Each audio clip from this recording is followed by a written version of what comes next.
Hi friends, welcome to Chaitanya's kitchen. ఈరోజు మనం Andhra style chicken curry ఎలా చేయాలో చూద్దాం. దీనికి కావాల్సిన పదార్థాలు: చికెన్, ఆనియన్స్, పచ్చిమిర్చి, పసుపు, ఉప్పు, కారం, గరం మసాలా, అల్లం వెల్లుల్లి పేస్ట్, బిర్యానీ ఆకు, అనాస్ పువ్వు, దాల్చిన చెక్క, యాలకులు, జీడిపప్పు అండ్ టమాటా కలిపి చేసుకున్న పేస్ట్. అవి రెండు కలిపి మిక్సీ వేసుకొని పక్కన ఉంచుకోవాలి. ఇప్పుడు మనం ఎలా చేయాలో చూద్దాం. ఈ కర్రీకి కావాల్సినంత గిన్నె ముందు స్టవ్ మీద పెట్టుకొని స్టవ్ ఆన్ చేసుకొని ఆయిల్ వేసుకోవాలి. నేను 2 kgs దాకా తీసుకున్నాను కాబట్టి చికెన్ కొంచెం ఎక్కువ ఆయిల్ వేసుకుంటున్నాను. మీరు తీసుకునే క్వాంటిటీని బట్టి ఆయిల్ వేసుకోండి.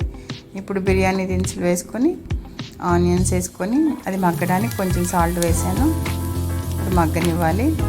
లైట్ బ్రౌనిష్ కలర్ వచ్చే వరకు మగ్గనిద్దాం ఆనియన్స్ మగ్గాక అల్లం వెల్లుల్లి పేస్ట్ వేసుకోవాలి.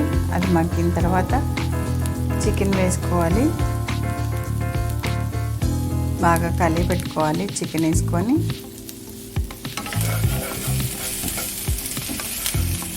కలుపుకున్న తర్వాత చికెన్కి కావాల్సినంత సాల్ట్ వేసుకోవాలి. ఒక 3 టేబుల్ స్పూన్స్ సాల్ట్ వేసుకున్నాను నేను. మీరు వండుకునే క్వాంటిటీని బట్టి మీకు తగినంత సాల్ట్ వేసుకోండి. సాల్ట్ వేసుకున్న తర్వాత కారం కూడా వేసుకుందాం. కారం వేసుకోవాలి. క్వాంటిటీకి సరిపడేంత కారం వేసుకొని బాగా కలిపెట్టాలి. తర్వాత జీడిపప్పు, టమాటో కలిపిన పేస్ట్ కర్రీలో వేసుకుందాం. ఇది కూడా వేసుకున్న తర్వాత కూరంతా ఒకసారి కలుపుకుందాం. మొత్తం కలిపెట్టాలి కర్రీ మొత్తం. తర్వాత కొంచెం వాటర్ పోసుకుందాం.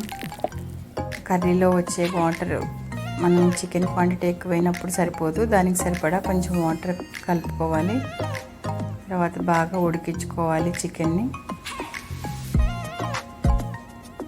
చికెన్ ఉడుకుతున్నప్పుడు కొంచెం కలిపి పెట్టుకోవాలి ఒకసారి మొత్తం అన్నీ కలిసేలాగా. తర్వాత లాస్ట్లో గరం మసాలా వేసుకొని కొత్తిమీర చల్లుకోవాలి. తర్వాత సర్వింగ్ బౌల్లోకి తీసుకుందాం మనం కర్రీని. స్టవ్ ఆఫ్ చేసి సర్వింగ్ బౌల్లోకి తీసేసుకుందాం. ఇంకా అయిపోయింది కర్రీ. ఈ స్టైల్లో చేసుకుంటే కర్రీ చాలా బాగుంటుంది. ట్రై చేయండి మీరు కూడా.